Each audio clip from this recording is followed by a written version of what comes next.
والصلاة والسلام على سيد الأنبياء والمرسلين محمد وآله وأصحابه أجمعين. أما بعد فأعوذ بالله من الشيطان الرجيم. بسم الله الرحمن الرحيم. يا أيها الذين آمنوا اتقوا الله حق تقاته ولا تموتن إلا وأنتم مسلمون. اللهم أيدنا بتأييدك، اللهم أيدنا بتأييدك، اللهم أيدنا بتأييدك يا رب العالمين.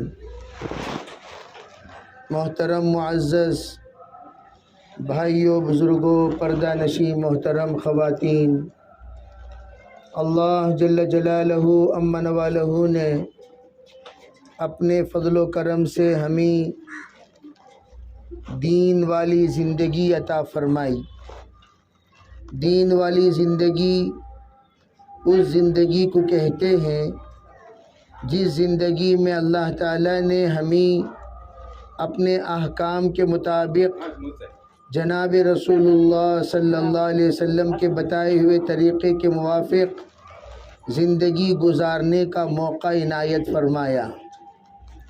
اللہ کا فضل ہے، اللہ کا کرم ہے کہ ہم لوگ 5 وقت اذان سنتے ہیں، اور اذان میں اس بات کی دعوت دی جاتی ہے حی علی الصلاۃ حی علی الفلاح، اے لوگو نماز کے جانب آ جاؤ اور کامیابی حاصل کر لو. گویا ہر مؤذن یہ ہم سے کہتا ہے کہ حی علی الصلاۃ، نماز پڑھنا شروع کرو، کامیابی تمہارے قدم چومنے لگے گی، کامیابی تمہارے جانب آنے لگے گی. اللہ تمہیں عزتوں سے، شرافتوں سے، دولتوں سے، نعمتوں سے، برکتوں سے، عافیتوں سے اور تمام طرح کے خیر و خوبیوں سے اللہ نوازے گا. اگر نماز کا اہتمام ہو گیا، نماز کے مطابق زندگی گزارنے کا اللہ کے طرف سے موقع بھی ملے گا، توفیق بھی ملے گی. اسی لیے فرمایا نماز کوئی معمولی چیز نہیں ہے. نماز ادا کرنے پر اللہ تعالی زندگی کے تمام طرح کے خیر بندے کو نصیب کرتے ہیں، اور نماز کے چھوڑنے پر زندگی کے تمام طرح کے جتنے بھی آزمائشیں ہیں وہ ہماری طرف متوجہ ہو جاتے ہیں.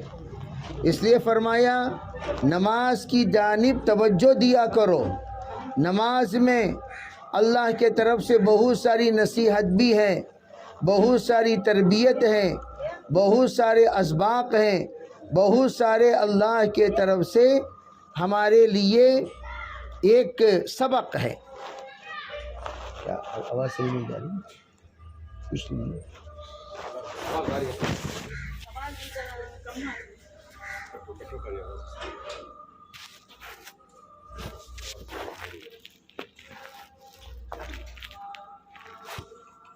کام کرو، ڈائریکٹ بیٹھ جاتے. نماز اللہ کے طرف سے ایک ایسا عمل ہے جس عمل میں اللہ نے تمام تربیتوں کا اور تمام نظاموں کا ایک منظم نظام بنا دیا. جیسے بندہ قیام میں وضو کرنے کے بعد کھڑا ہوتا ہے، اللہ تعالی اس وضو کی برکت سے اس کے تمام گناہوں کو مٹا کر پاک و پوتر بدن کے ساتھ، پاک نیت کے ساتھ، پاک ذہن کے ساتھ، پاک زبان کے ساتھ جب اللہ کے سامنے اللہ اکبر بندہ کہتا ہے تو علماء لکھتے ہیں تمام طرح کی دنیاوی افکار سے بندہ فارغ ہو کر اللہ کی جانب آگے بڑھ جاتا ہے. اور جس وقت اللہ کے جانب بندہ آگے بڑھا، اللہ جل جلالہ امن والہ کی طرف سے اس بندے کا استقبال ہوتا ہے. بندہ نماز کے ذریعے سے قریب ہوتے ہوتے جس وقت سجدہ کرتا ہے، الساجد یسجدو بین قدمئی الرحمن، سجدہ کرنے والا اللہ کے 2 قدم پر سجدہ کرنے والا اور اتنی قربت اختیار کرنے والا ہو جاتا ہے۔ اسی لیے فرمایا نماز اللہ کے طرف سے ایک ایسی نعمت ہے جس کے ذریعے سے بندے کو اللہ سے قربت نصیب ہوتی ہے۔ گویا الصلاۃ معراج المؤمنین، نماز تمام ایمان والوں کے لیے معراج ہے۔ جس طرح معراج میں اللہ کے رسول علیہ الصلاۃ والسلام نے اللہ کی دیدار کی، اللہ کی ملاقات کی، نیکی کرنے والوں کا اور برائی کرنے والوں کا کیا حال ہے دیکھا، اور دیکھنے کے بعد تشریف لائے اور لا کر حضرت نے تمام کو نصیحت فرمائی۔ اسی طرح فرمایا نماز کے ذریعے سے وہ تمام برائیاں جس کی سزا اللہ نے متعین کی ہے، وہ تمام برائیوں سے اللہ بچا لے گا، اور وہ تمام نیکیاں جو اللہ تعالیٰ بندے کو دینا چاہتا ہے وہ تمام نیکیوں کا بندہ عادی بن جائے گا۔ نپل میں سل نیا سل منگا کو ڈالو، چل ایک منگا کو نپل میں ڈالو، وہ اس میں ڈالو، سل ختم ہو گیا۔ تو اس لیے میں عرض کر رہا ہوں کہ نماز کے سلسلے میں ہم فکر کریں، نماز کا اہتمام کرنے والے بنیں۔ انشاءاللہ ثم انشاءاللہ ان صلاۃ تنہا عن الفحشاء والمنکر، نماز گناہوں سے ہمیں بچا لے گی۔ دوسری بات محترم خواتین، اللہ کی دی ہوئی زندگی ہمیں ایک زندگی ہے، وہ ایک زندگی کبھی نہ کبھی کسی نہ کسی وقت ختم ہو جائے گی۔ کب ختم ہوگی، کیسے ختم ہوگی، کس وقت ختم ہوگی، اس کے سلسلے میں ہم نادان ہیں، جانکاری نہیں رکھتے۔ ایک نہ ایک دن ہم سب کا جانے کا وقت آئے گا۔ ذرا ہم سوچیں، ہمارے مائیں تھیں آج اللہ کی پیارے ہو گئیں، ہماری دادیاں تھیں، دادا تھے، نانی تھی، نانا تھے، اللہ کے پیارے ہو گئے۔ جتنے ہمارے خاندان کے مرحومین ہیں، ذرا ہم سوچیں وہ کیسے ہنستے تھے، کیسا کھاتے تھے، کیسا رہتے تھے، کیسا چلتے تھے، ان کی عادتیں کیا تھیں، ان کے باتیں کیا تھیں، اور وہ کیا کیا ہمارے درمیان وعدے اور وعیدے کرتے تھے، اور آج وہ آنکھ ان کی بند ہو چکی، اللہ کے پاس جا کر پہنچ چکے۔ حضرات علماء کہتے ہیں اسی طریقے سے ایک دن ہر ایمان والے کو بھی جانا ہے، غیر ایمان والے کو بھی جانا ہے، لیکن جانے سے پہلے سوچنا ہے، یا اللہ میں تو تیرے پاس آنے والی ہوں، کیا میں آنے کے لائق ہوں؟ کیا میں تیرے سامنے صورت بتانے کے لائق ہوں؟ کیا میں تیرے سامنے کھڑی ہونے کے لائق ہوں؟ کیا میں تیرے سامنے کھڑے ہو کر جواب دینے کے لائق ہوں؟ تو مجھ سے پوچھے گا، تو مجھ سے 3 سوالات پوچھے گا۔ اسے بدلاؤ،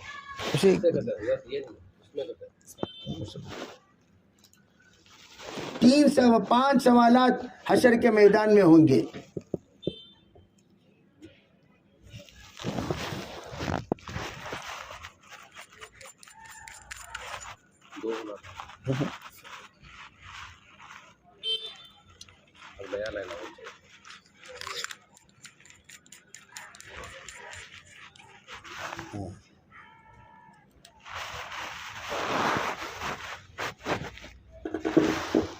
وہ 5 سوالات جو اللہ تعالی ہم سے کرنے والے ہیں، وہ کون سے ہیں 5 سوالات؟ حضرات علماء نے اس حدیث میں وضاحت کے ساتھ فرمائی، وہ 5 سوالات وہ سوالات ہیں جو اللہ تعالی ہر انسان سے کریں گے۔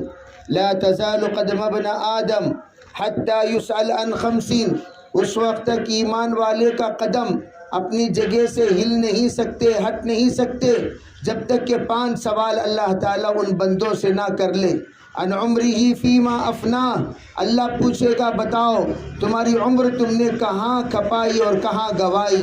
ان شبابہ فیما ابلاہ، اللہ پوچھے گا خاص طور پر تمہاری جوانی کہاں تم نے گزاری، ان مالہ من این اکتسبہ وفیما انفق، مال کے بارے میں ذرا بتاؤ کہاں تم نے مال کمایا، کہاں تم نے مال خرچ کیا، اور اللہ تعالیٰ یہ بھی پوچھے گا ماذا عمل فیما علم، جو تم جانتے تھے اس پر تم نے کیا عمل کیا۔ حدیث پاک میں ہے یہ پانچوں سوال کا جواب اللہ تعالیٰ ہر حال میں پوچھے گا، ہر حال میں اللہ تعالیٰ پانچوں سوال کا جواب پوچھے گا۔ جب اللہ پوچھے گا ذرا ہم اس کو نوٹ کریں، اللہ اگر پوچھے تیری زندگی کہاں گزاری، ذرا ہم سوچیں ہماری زندگی ہم نے کہاں کہاں گزاری، ذرا پوری زندگی کا جائزہ لو۔ ایک ہماری زندگی کے وہ دن ہیں جن کے بارے میں اللہ سوال نہیں کریں گے، اسے کہتے ہیں مرفوع القلم، رفع القلم عن ثلاث، تین لوگوں کا سوال کا جواب، سوال اللہ تعالیٰ نہیں کرے گا، تین لوگوں سے سوال جواب نہیں ہوگا، تین لوگ مرفوع القلم ہیں، ان کے نام اعمال نہیں لکھے جائیں گے۔ یہ کون ہے؟ ایک بچہ ہے، بالغ ہونے تک اس کے حرکتوں پر، اس کے باتوں پر، اس کی عادتوں پر، اس کی ایک ایک افعال پر، اقوال پر کوئی سوال جواب نہیں ہوگا۔ نمبر دو، پاگل ہے، اس کا بھی سوال جواب نہیں ہوگا، پاگل کے بارے میں یہ نہیں پوچھا جائے گا کہ تم نے یہ کیوں کیا، تم نے یہ کیوں کیا، تم نے یہ کیوں کیا، اس لیے کہ وہ تو نادان ہے، وہ تو پاگل ہے، وہ تو کم عقل والا ہے، اللہ اس سے نہیں پوچھے گا۔ تیسرا کون ہے؟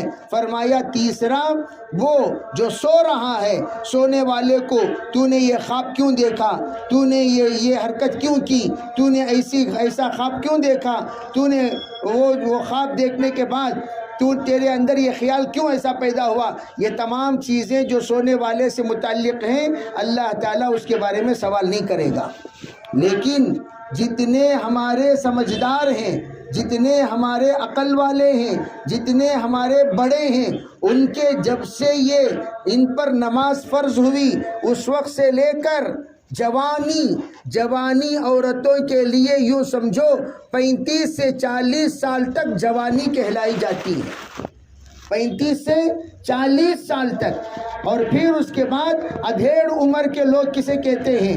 ادھیڑ عمر کے لوگ 40 سال سے 55 سال تک ادھیڑ عمر کے لوگ کہلائے جاتے ہیں۔ اور پھر بڑھاپا آنا شروع کب ہوتا ہے؟ فرمایا 55 سال کے بعد سے لے کر بڑھاپے کی آمد شروع ہو جاتی ہے۔ تو یہ اللہ کا ایک نظام ہے، بچپن کا نظام، اسی لیے کہتے ہیں بچپن سے 55 تک، 55 پر ہماری بچپن سے 55 پر ہماری زندگی کا ایک انقلابی آگے کی جو بڑھاپا شروع ہونے والا ہوتا ہے، اس لیے کہا جاتا ہے عربی 55 40 سال کی عمر میں عقل مکمل ہوتی ہے، اور اللہ رب العزت 40 سال کے بعد جو زندگی ہم گزارتے ہیں اس کے بارے میں اللہ تعالیٰ ہم سے پوچھیں گے کہ بتاؤ تم نے اس کے بعد کیا کیا۔ ایک ہے مستقل 15 سال سے 40 سال کا سوال، 40 سال سے 55 سال کا، 55 سال سے موت تک کا، اللہ کے پاس ہر درجے کا سوال ہوگا۔ محترم خواتین ذرا ہم سوچیں، دیکھو ہمیں منع نہیں کیا، کپڑا پہننے سے منع نہیں ہے، کہ ہمیں کپڑا دھونے سے منع نہیں ہے، کھانا پکانے سے منع نہیں ہے، بلکہ میں تو یوں کہا کرتا ہوں عورتوں کے لیے بہت آسان دین ہے۔ دیکھو سب سے پہلی بات، نیت ہماری جس وقت ہوگی نیت کے مطابق اللہ تعالیٰ ثواب دیں گے۔ آپ ماشاءاللہ گھر کے اندر رہتی ہیں اور آپ کے لیے حکم بھی ہے قرآن پاک میں وَقَرْنَ فِي بُيُوتِكُنَّ، اے خواتین تم گھر میں رہو، گھر میں رہو، وَلَا تَبَرَّجْنَ تَبَرُّجَ الْجَاهِلِيَّةِ الْأُولَى، تم لوگ زمانے جاہلیت میں جس طریقے سے عورتیں بے پردہ گھوما کرتی تھیں اس طرح تم گھومو مت، اس طرح تم گھومو مت، باہر نکلو پردے کے ساتھ نکلو، بال کا بھی پردہ ہو، شال کا بھی پردہ ہو، چال کا بھی پردہ ہو، مال کا بھی پردہ ہو۔ کیا مطلب؟ یعنی ہمارے بال بھی برقعے کے اندر رہے، ہمارا چال، ہماری جو چال ہے، ہماری چال جوانوں کی طرح نہ ہو، حضرت فاطمہ زہرا رضی اللہ تعالی عنہا 17 سال کی ہونے کے باوجود 70 سال کی طرح چلتی تھی، جھک کر چلتی تھی، سڑک کے کنارے چلتی تھی۔ اور آج کل ہمارے پاؤں میں جو پائل ہے، پائل یہ پورے علاقے کو آگاہ کر دیتی ہیں کہ دیکھو دیکھو فلاں آ رہی ہیں، دیکھو فلاں آ رہی ہیں، یا فلاں آ رہی ہیں، کوئی کہے یا نہ کہے، خود کہہ رہی ہے میں آ رہی ہوں، میں آ رہی ہوں، میں آ رہی ہوں۔ کیا مطلب؟ پائل کے چھن چھن سے پورا علاقے میں ہم اطلاع دے رہے ہیں ہم آ رہے ہیں۔ جناب، آپ کو پردے میں رہنے کو کہا گیا، آپ چلیں تو آواز نہ آئے، آپ ہلیں تو آواز نہ آئے، آپ بولیں تو آواز نہ آئے۔ آپ کی آواز کا بھی پردہ ہے، آپ کے مال کا بھی پردہ ہے، آپ کے کپڑوں کا پردہ ہے، اور آپ کے چمڑوں کا پردہ ہے، آپ کی آنکھوں کا پردہ ہے، آپ کے بالوں کا پردہ ہے۔ کیوں؟ فرمایا حضرت علماء نے، جس وقت عورت پردہ کرنے والی بنے گی اور پردہ کرنے کے بعد اندر جب پسینے کا ایک قطرہ آنے لگتا ہے، اللہ اس پسینے پر شہداء کے خون کے قطرے کے برابر ثواب دیں گے۔ اب اندازہ لگاؤ پردے کی کتنی بڑی فضیلت، اور خالی اتنا ہی نہیں پردے کی فضیلت، فرمایا جو خاتون پردہ کرتی ہیں 10 چیزیں اللہ نصیب کریں گے۔ عورت کو ہم عورت کیوں کہتے ہیں بھائی؟ عورت کے معنی ہی پردہ۔ عورت کا ترجمہ کیا ہے؟ آپ اٹھا کر دیکھیے، ڈکشنری میں دیکھیے، عورت کا ترجمہ کیا؟ پردہ۔ ستر عورت یعنی چھپانے کی جگہ، عورت چھپانے کی چیز۔ عورت کو عورت اس لیے کہا گیا، آپ کا حسن و جمال یہ پردے میں رہے گا، کسی اور کے سامنے ظاہر نہیں ہوگا۔ آپ کے حالانکہ رابعہ بصریہ حبشی عورت تھی، رابعہ بصریہ حبشی خاتون، اس کے باوجود ان کا پردہ اتنا مشہور تھا، اتنا مشہور تھا، اتنا مشہور تھا۔ آج کل کیا سمجھتے ہیں؟ خوبصورت رہے تو پردہ کرنا، اگر خوبصورتی میں کچھ کمی رہی تو پردہ کرنے کی ضرورت نہیں۔ عورت کا کام ہی اپنے آپ کو پردے میں رکھنا ہے۔ فرمایا پردے میں جو خاتون رہتی ہیں اس کے لیے 10 فائدے ہیں، 10 فائدے، 10 فضیلتیں۔ سب سے پہلی فضیلت، پردے میں رہنے والی عورت کو اللہ سکون کی زندگی دے گا، سکون کی زندگی۔ کبھی وہ عورت بے چین و بے قرار نہیں ہوگی، پردے کی برکت سے سکون ملے گا۔ نمبر 2، شوہر کے دل میں محبت اللہ پیدا کرے گا۔ نمبر 3، گھر کے اندر کا جھگڑا ختم ہو جائے گا۔ نمبر 4، اولاد فرما بردار بنے گی۔ نمبر 5، اللہ اس کو نور عطا کریں گے، ایسا نور عطا کریں گے جہاں وہ جائے گی میک اپ کے بغیر لوگ محسوس کریں گے اس کے چہرے پر نور ہے، اس کے چہرے پر نور ہے۔ اور 5 کام، چھٹی چیز، اللہ اس کے ذریعے سے ہدایت کا کام لیں گے، اللہ تعالیٰ اس کے ذریعے سے دیندار بنائیں گے، اللہ اس کے ذریعے سے نمازی بنائیں گے، اللہ اس کے ذریعے سے بہت سارے لوگوں کی سدھارنے کا اللہ راستہ کھولیں گے۔ اور 7واں کام فرمایا، اللہ تعالیٰ اس بندی کو نماز کی لذت، قرآن کی لذت، ذکر کی لذت، دعوت کی لذت، تعلیم کی لذت، نیک اعمال کی لذت عطا فرمائیں گے۔ 8ویں چیز، گناہوں سے اللہ بچائیں گے۔ اور 9ویں چیز، خاتمہ بالخیر ہوگا۔ 10ویں چیز، اللہ عزت اور شان کے ساتھ جنت میں داخل کریں گے۔ یہ 10 چیزیں پردے والی عورت کے ساتھ ہوگا۔ اگر پردہ نہیں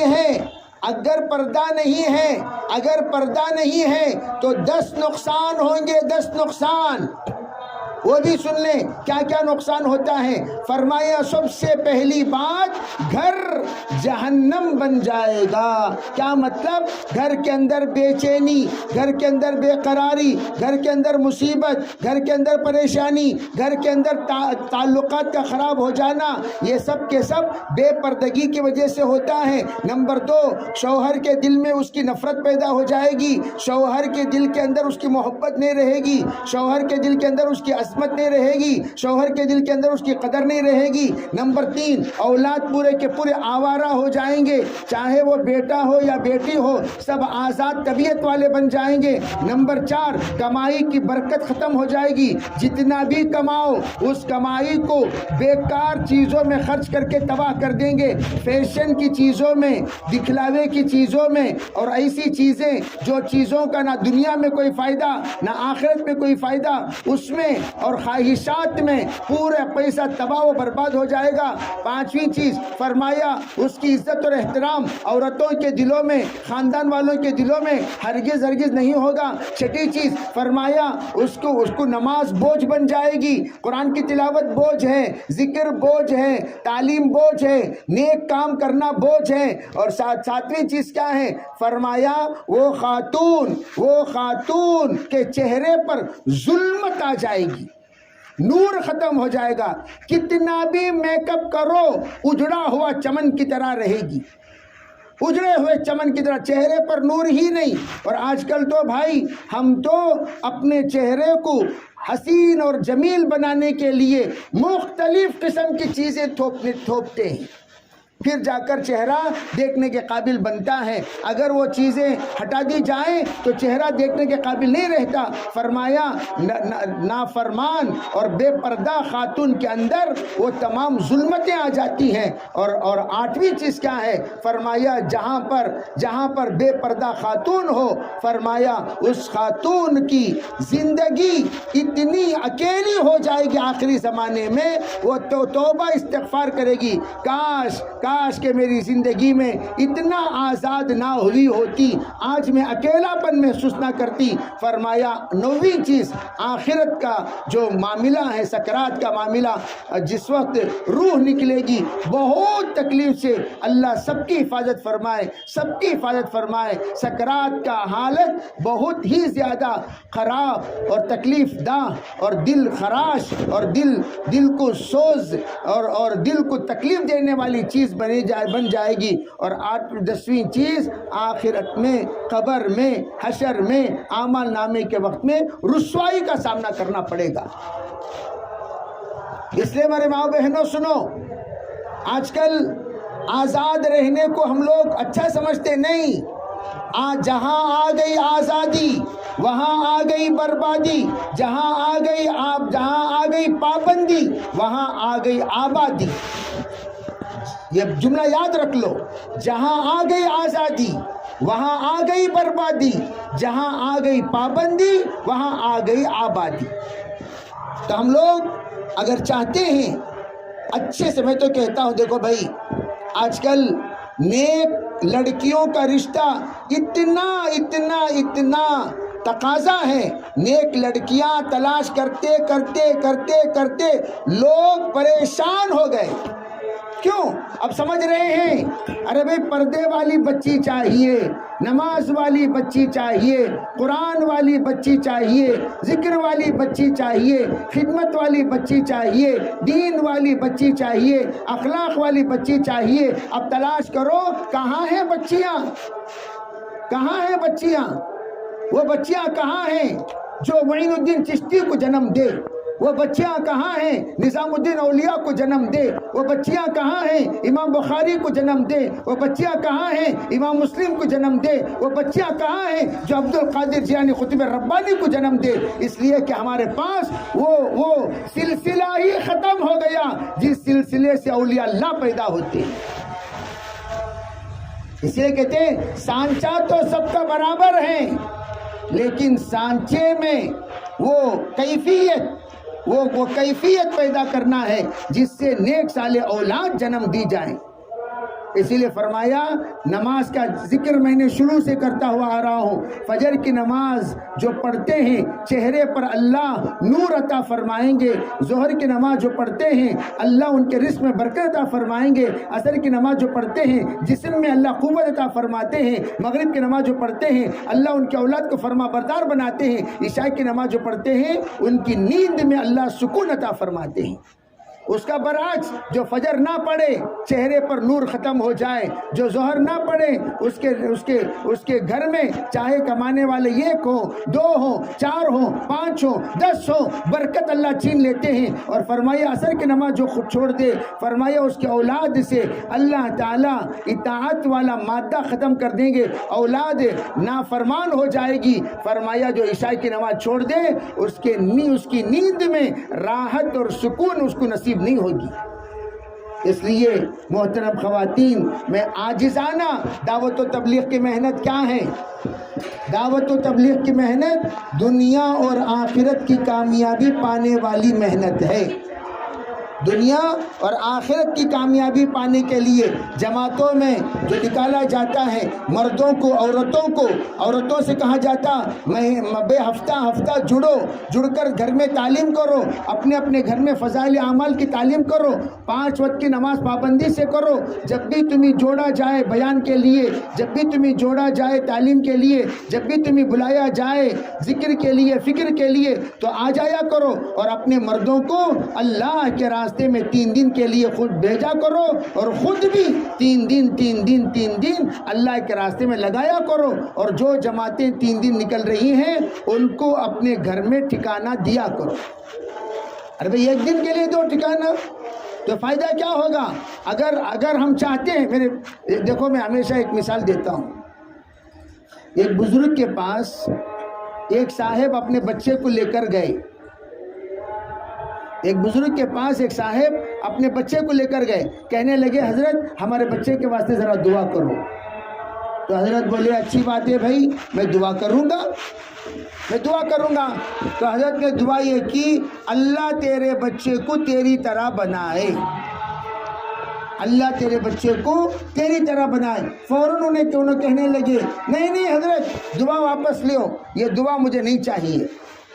حضرت پوچھے کی بھائی اللہ تیرے بچے کو تیرے سکا بنانے میں تجھے کیا تکلیف ہے؟ نہ کہو حضرت یہ دعا واپس لیو، اللہ میرے بچے کو تمہاری سکا بنائے اس کے واسطے دعا کرو۔ حضرت بولے بھائی اللہ تیرے بچے کو تیری سکا بنانے میں کیا حرج، چلو اللہ تیرے بچے کو تیری سکا، نہیں حضرت دعا واپس لیو۔ پھر حضرت نے پوچھا کیوں بھائی؟ کہا حضرت میں اچھا آدمی نہیں ہوں، میری زبان اچھی نہیں، میرے سوچ اچھے نہیں، میرے کردار اچھے نہیں، میری عادتیں اچھی نہیں، تو میرے سکا اگر بچہ بنے گا برباد ہو جائے گا۔ اللہ میرے بچے کو تمہارے سکا بنائے اس کے واسطے دعا کرو۔ تو حضرت نے فرمایا اگر تم چاہتے ہو تمہارا بچہ میری طرح بنے تو تمہیں بھی نیک بننا ہوگا، تمہارے بیوی کو بھی نیک بننا ہوگا، تمہیں بھی نیک بننا ہوگا اور تمہاری بیوی کو بھی نیک بننا ہوگا۔ جب ماں باپ نیک بن جائے بچے بھی نیک بن جاتے ہیں۔ جیسے مثال کے طور پر میں ساتھیوں سے کہا کرتا ہوں بھئی تم لوگ فجر اگر پڑھو گے، امی بھی فجر پڑھ رہی ہیں، ابا بھی فجر پڑھ رہی ہیں، تو بچے بھی آٹومیٹک فجر کو اٹھیں گے۔ امی بھی سوماری، ابا بھی سوماری کا تو بچے بھی سوماری، وہ بھی سوئیں گے 8 بجے تک۔ کوئی 8 بجے تک تو غنیمت ہے، 10 بجے بھی سو رہے ہیں، 11 بجے۔ اتوار کا دن تو اللہ ہی بچائے، سب نیت کرتے سو 11 بجے اٹھنے کی، سو دس ٹائم کو غلط۔ دیکھو آج ہماری صحت کیوں خراب ہو رہی، رات کو صحیح ڈھنگ سے ہم نہیں سو رہے۔ رات کو اگر ہم پوری نیند، ڈاکٹروں کا متفقہ فیصلہ ہے 10 بجے سے لے کر 3 بجے تک کی نیند اصل نیند، سو جاؤ، پورا گھر 10 بجے سو جانا چاہیے۔ جیسے گاؤں میں دیکھو، میں اکثر پوچھا کرتا ہوں گاؤں میں کون تو بھی بیمار رہیں کیا بھائی؟ شہر میں جتنے بیمار رہیں گاؤں میں بیمار رہیں کہاں ہی بیمار رہا؟ گاؤں بڑے بڑے گاؤں 500 گھر 800 گھر 10,000 گھر گاؤں میں، کیوں؟ رات ہوتے ہی سب سو جاتے ہیں۔ جب سے یہ موبائل مصیبت آئی تب سے لوگ جاگنا شروع ہو گئے، ورنہ تو ہرگز لوگ جاگتے نہیں تھے، رات ہوتے ہی سب سو جاتے تھے۔ اور جب سے موبائل آیا تب سے شوگر بھی لوگوں کو بڑھ گئی، ہر گھر میں شوگر کے پیشنٹ آ، ہر گھر میں مصیبت، ہر گھر میں بیماری، ہر گھر میں طبیعت خراب، ہر گھر میں پریشانی۔ کیوں؟ رات کو ڈھنگ سے نہیں سو رہے. وَجَعَلْنَا اللَّيْلَ لِبَاسًا وَجَعَلْنَا النَّهَارَ مَعَاشًا. قرآن کہتا ہے ہم نے رات کو سونے کے لیے بنایا اور دن کو محنت کے لیے بنایا. تو رات کو کیا کرنا؟ سو جانا. ایک بہن پرچی بھیجی مجھے تفسیر کے وقت میں کہ حضرت میری بچی اگر موبائل نہ دیکھے تو مجھے کیا کرنا ہوگا، کیا ترکیب اختیار کرنی ہوگی. میں نے کہا اگر آپ چاہتے ہیں کہ آپ کی بچی موبائل نہ دیکھیں تو آپ کا تعلق موبائل سے کم کرو. آپ موبائل سے دور ہو جاؤ، آپ کی بچی دور ہو جائے گی. ماں باپ اگر موبائل سے پرہیز کریں تو خود بخود بچے بھی پرہیز کرنے والے بنیں گے. امی بھی گھر لے کوئی، ابا بھی گھر لے کوئی، تو بچے بھی کیا کرتی؟ امی کوئی امی کے پاس کو بیٹھ کو گھر رہا، کوئی ابا کے پاس بیٹھ کو گھر رہا. اب ایسے تو ہوتا ہے نہیں تو کیا کرتی؟ ان کے ہاتھ میں بھی پرانے موبائل ڈالتی. ایک صاحب کہنے لگے پرانے موبائل مارکیٹ کو آنا ختم ہو گئے. کیوں؟ وہ سب بچوں کے حوالے ہو گئے. اب ویڈیو گیمز کھیلو، یہ گیمز کھیلو، وہ گیمز کھیلو. پرانے موبائل بچوں کو، نئے موبائل اپنے آپ کو. اس لیے میں کہتا ہوں گھر کا سسٹم بدلے. پرانا سسٹم بہترین سسٹم. ہم جتنا پرانے سسٹم کی طرف جائیں گے اتنا ہم راحت اور سکون پائیں گے. گھر کے اندر سکون اور راحت. اگر ہم نئے سسٹم کی طرف آ جائیں گے ہمارے بچے بھی بگڑ جائیں گے. اس لیے میں سب سے گزارش کرتا ہوں کہ دعوت و تبلیغ کی محنت الحمدللہ ہماری زندگی کے اندر انقلاب لانے کے لیے، زندگی کے اندر تبدیلی لانے کے لیے، زندگی کے اندر فرق لانے کے لیے، زندگی کے اندر حفاظت اور شرافت لانے کے لیے اور زندگی کے اندر کامیابی لانے کے لیے اللہ نے ہمیں دعوت کی محنت دی ہے. تو اس کام کے ساتھ ہم جڑیں اور خود ہمارے مردوں کو جوڑیں. تمام بہنیں جتنی آئی ہوئی ہیں وہ سب نیت کرو کہ انشاءاللہ ہم بھی اپنے مردوں کے ساتھ 3 دن اللہ کے راستے میں نکلیں گے. اجتماع ہمارا طے ہے. ہمارا اجتماع سے پہلے سب سے یہ گزارش ہے کہ تمام بہنوں کا 3 دن لگ جائے. اسی لیے میں اکثر کہا کرتا ہوں ارے بھائی 3 طرح کی تشکیل کرو. ایک اپنے مردوں کو کون اللہ کے راستے میں 3 دن کے لیے چلہ لگا چکے ہیں 4 ماہ کے لیے انشاءاللہ روانہ کریں گے. 4 ماہ لگا چکے ہیں بیرون کے لیے روانہ کریں گے. یہ نیت کریں اور خود بھی اپنی بہنیں نیت کریں. جو بہنیں 3 دن لگا چکی ہیں وہ عشرے کے لیے، عشرے والی چلے کے لیے، چلے والی بیرون کے لیے نیتیں کریں. اور اس کے ساتھ اور یہ بھی نیت کریں کہ انشاءاللہ ہم اپنے گھروں میں جماعتوں کو لیں گے، جماعتوں کا قیام کرائیں گے، جماعتوں کو ہم لے کر ان کی خدمت کریں گے. انشاءاللہ جو گھروں میں جماعتیں آ کر رکتی ہیں اللہ اسے مرکز بنا دیتا ہے. اللہ اسے مرکز بنا دیتا ہے. اس کے لیے ہم لوگ ترتیب کیا بنائیں کہ ہمارے اپنے گھروں کو انشاءاللہ انصار والا گھر بنائیں. انصار والا گھر، جس گھر کے اندر اللہ کے مہمان آ کر رکتے ہیں، دین کا کام کرنے والے آ کر رکتے ہیں، دین کی دعوت دینے والے آ کر رکتے ہیں اور دین کی تبلیغ کرنے والے آ کر رکتے ہیں. اللہ اس گھر کا حساب ختم کر دیتا ہے. اس گھر کو مرکز کی طرح بنا کر، مسجد کی طرح بنا کر، خانقاہ کی طرح بنا کر اللہ تعالیٰ فہرست میں شمار فرما کر، اللہ مدرسے کی فہرست میں شمار فرما کر اسے نام اعمال میں اللہ تول دیں گے. کیوں؟ مسجد میں 5 وقت کی نماز ہوتی ہے، یہ گھر میں بھی ماشاءاللہ 5 وقت کی نماز ہوتی ہے، خانقاہ میں ذکر و اذکار ہوتے ہیں، یہ گھر میں بھی ذکر و اذکار ہوتے ہیں، اور مدرسے میں تعلیم و تعلم ہے اور یہاں بھی تعلیم و تعلم ہے، اور پھر ذکر و اذکار ماشاءاللہ خانقاہ میں ہے اور یہاں بھی ذکر و اذکار ہے. اللہ تعالیٰ اس کی برکت سے انشاءاللہ ثم انشاءاللہ ہمارے گھروں کا رخ بدل دیں گے اور اللہ تعالیٰ گھروں کا رخ بہتر سے بہترین بنا دیں گے.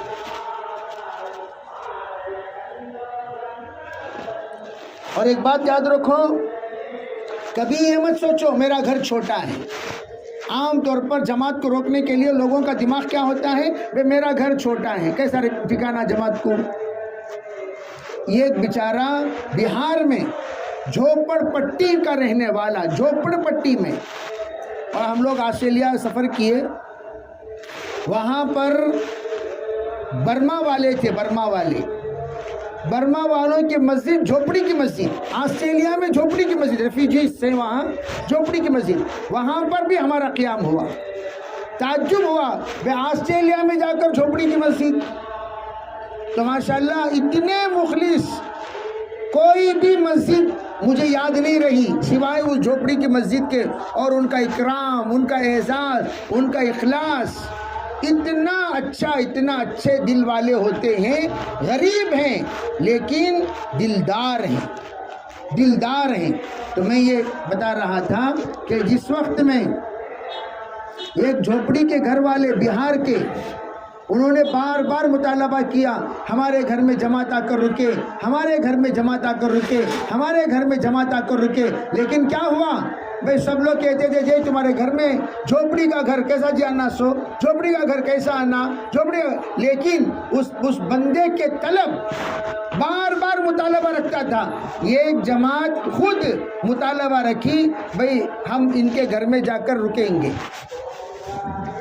اور اتنا غریب بیچارہ، اس گھر میں پنکھا نہیں، پنکھا کرائے پہ لایا، اس گھر میں فرش نہیں، نیچے گھاس بچھا کر، کپڑا بچھا کر سب کو بٹھایا، اور بیچارہ اتنا خوش ہوا، اپنے حلال کھانا، اپنے حلال کمائی ان جماعت کو کھلایا، اور بہت لوگوں کو لا کر جمایا۔ مجمع جھوپڑی سے باہر عورتوں کا بیٹھا ہوا تھا، مرد حضرات کا ماشاءاللہ دین کی بات ہوئی، بیان ہوا، بہت زیادہ مستورات کی آمد و رفت ہوئی، اور بہت عجیب انقلاب پیدا ہو گیا۔ اس دن رات کو جب تمام خواتین سو رہے تھے، کیا ہوا کہ اس دن رات کو حضرت جناب محمد رسول اللہ صلی اللہ علیہ وسلم کی زیارت 4 عورتوں کو ہوئی۔ اللہ اکبر، اللہ اکبر۔ آپ اندازہ لگائیے کتنا پاکیزہ کھانا، کتنا پاکیزہ زمین، کتنی پاکیزہ نیت، کتنے پاکیزہ جھوپڑی، کتنا پاکیزہ ماحول بنا ہوگا۔ سرکار دو عالم صلی اللہ علیہ وسلم کی آمد اس جھوپڑی میں سونے والوں کو ہوئی ہے خوابوں میں، اور پھر اتنا خوش ہو کر ان لوگوں نے اپنی کارگزاری اور زیارت رسول صلی اللہ علیہ وسلم سنائی کہ اس کے بعد سے ہر آنے والی جماعتیں کہتی تھی ہمیں وہ گھر میں رکنا ہے، ہمیں وہ گھر میں رکنا ہے۔ اب کہہ دیا نہیں، پہلے رکنے والے اخلاص کے ساتھ رکے، اب رکنے والے اغراض کے ساتھ رک رہے ہیں۔ انہوں جو رکے پہلے کس کے ساتھ؟ اخلاص، کوئی مطلب نہیں تھا ان کا، اب حضور کی زیارت کے واسطے نیت کر رہی انہوں، اب وہ چیز نہیں رہی۔ تو میں یہ عرض کرنا چاہتا ہوں کہ ہمارے گھروں میں جماعتیں آ کر رکیں گی، نسل ہاں نسل، ہمارے بچوں کے اندر سدھار آئے گا، شوہر کے اندر سدھار آئے گا، گھر کے اندر سدھار آئے گا، خاندان میں سدھار آئے گا، ہم پوری فیملی کو جوڑ سکیں گے۔ بھئی ہمارے گھر میں جماعتیں آؤ آؤ آؤ آؤ، ہم اپنے خالہ کو نہیں بول سکے، دادی کو نہیں بول سکے، نانی کو نہیں بول سکے، اپنے بہن کو نہیں بول سکے، پڑوسیوں کو نہیں بول سکے، لیکن گھر کے اندر جماعت آئی تو سب کو جوڑ کر جب ہم دین کی بات سنائیں گے، انشاءاللہ خاندان بدلنے کا اللہ تعالیٰ سبب بنائے گا جماعتوں کے رکنے کی برکت سے۔ تو اس لیے ہماری بہنیں یہ بھی نیت کریں، انشاءاللہ کون کون اپنے اپنے گھروں میں جماعتوں کو رکائیں گے اس کی بھی نیت کریں۔ انشاءاللہ ان نیتوں کی برکت سے اللہ ضرور بھی ضرور ہمارے دل کی دنیا کو بدلے گا، اور ہمارے ہمیں بھی بدلے گا، اور ہمارے نسلوں کو، ہمارے خاندان کو دعوت کی عالی محنت کے لیے اللہ قبول کرے گا۔ اجتماع بالکل قریب ہے، تو اس لیے میں یہ بھی گزارش کرتا ہوں کہ ہماری بہنیں یہ بھی نیت کریں، جن لڑکیوں کی، عورتوں کی روزے قضا ہیں، روزے بہت ساروں کے قضا ہیں، تو وہ کیا کریں، وہ قضا روزے رکھیں، اور رکھ کر اجتماع کی کامیابی کے لیے دعا کریں۔ نفلی روزہ اس لیے کہ بھئی قضا روزے کے ہوتے ہوئے نفلی روزہ رکھنا یہ مناسب نہیں ہے، قضا روزے کا ادا کرنا فرض ہے، تو آپ وہ روزے رکھیں، قضا روزے رکھ لیں، اپنے رکھو، اور اللہ تعالیٰ سہولت دے، اعتکاف میں بیٹھو۔ اعتکاف کے لیے روزہ رکھنا، روزے کے ساتھ ہی اعتکاف ہوتا ہے، بغیر روزے کے اعتکاف نہیں ہوتا۔ اعتکاف روزے کے ساتھ ہوتا ہے، بغیر روزے کے اعتکاف نہیں ہوتا۔ تو قضا روزہ رکھو، اعتکاف پہ بیٹھو۔ ماشاءاللہ ایک جگہ پر کہنے لگے ہمارے اجتماع کی کامیابی کے لیے 300 عورتیں اعتکاف پہ بیٹھی ہیں، کتنی عورتیں؟ 300 اپنے اپنے گھروں میں. تو ہم بھی نیت کریں انشاءاللہ یا اللہ وہ دن ہمارے پورے علاقے کے لیے ہدایت کا دن ہے. وہ ہدایت کے دن میں یا اللہ ہر فرد امت کو تو ہدایت نصیب فرما. مردوں کو ہدایت، عورتوں کو ہدایت، جوانوں کی ہدایت، بچوں کی ہدایت، سب کے ہدایت کے فیصلے فرما. یہ نیت کرتے ہوئے اللہ تعالیٰ کے سامنے ایک دن کا اعتکاف، ایک دن کا روزہ رکھنے کے بعد ہم ضرور دعا کریں. ہماری دعا کی برکت سے اللہ ہمارے اجتماع کو روحانی، عرفانی اور انقلابی اجتماع اللہ بنائے گا. اس اجتماع کی برکت سے پورے علاقوں میں ہدایت کے فیصلے ہوں گے. اس سے تمام بہنیں نیت کریں، ارادے فرمائے، عزائم کریں. انشاءاللہ 3 دن اجتماع سے پہلے لگائیں گے، اور جو 3 دن لگا چکے وہ آگے کی بھی نیت کریں، اور ہم اپنے مردوں کو بھی نکالیں گے. ادنا درجہ اجتماع سے پہلے 3 دن ہمارے مردوں کے لگ جائیں، اور ساتھ اجتماع سے فارغ ہو کر تشریف لائیں. انشاءاللہ ہمارے مرد بھی وقت لگانا شروع کر دیں گے، اور آپ بھی وقت لگائیں گی. تو اللہ تعالیٰ کی ذات سے امید ہے اللہ تعالیٰ گھر کے اندر ہر طرح کے خیر کے آنے کا دروازہ کھولے گا، شر کے بند ہونے کا اللہ تعالیٰ ہمارے گھر کو تالا بنائے گا. اللہ تعالیٰ عمل کی توفیق عطا فرمائے. اس لیے تمام بہنوں سے گزارش ہے کہ سب تشکیل فرمائیں. انشاءاللہ دعا ہو جائے گی، مختصر دعا ہو جائے گی انشاءاللہ. جو بہنیں ہماری ہیں، پرانی بہنیں آئی ہوئی ہیں، وہ تشکیل کر لیں. اللہم لک الحمد و لک الشکر، اللہم صلی علی سیدنا محمد وعلی آل سیدنا محمد وبارک وسلم. اے اللہ ہم سب کے گناہوں کو معاف فرما. یا اللہ ہمارے خطایا سے درگزر فرما. یا اللہ ہماری بہنیں بہت دور سے، بہت دیر سے اور بہت ہی طلب اور تڑپ سے جڑی ہوئی ہیں. یا اللہ ان کے دلوں کا یا مالک تو ہی ہے. اے مالک، اے اللہ ان کے دلوں کے بدلنے کے فیصلے فرما، نظروں کے بدلنے کے فیصلے فرما، ذہنوں کے بدلنے کے فیصلے فرما، زندگی کے بدلنے کے فیصلے فرما، معاشرے کے بدلنے کے فیصلے فرما، اخلاق کے بدلنے کے فیصلے فرما. یا اللہ ایسی زندگی گزاریں جیسا تو چاہتا ہے، ایسی زندگی سے بچیں جس سے تو ناراض ہوتا ہے. اے پروردگار ایسی زندگی ہمیں نصیب فرما.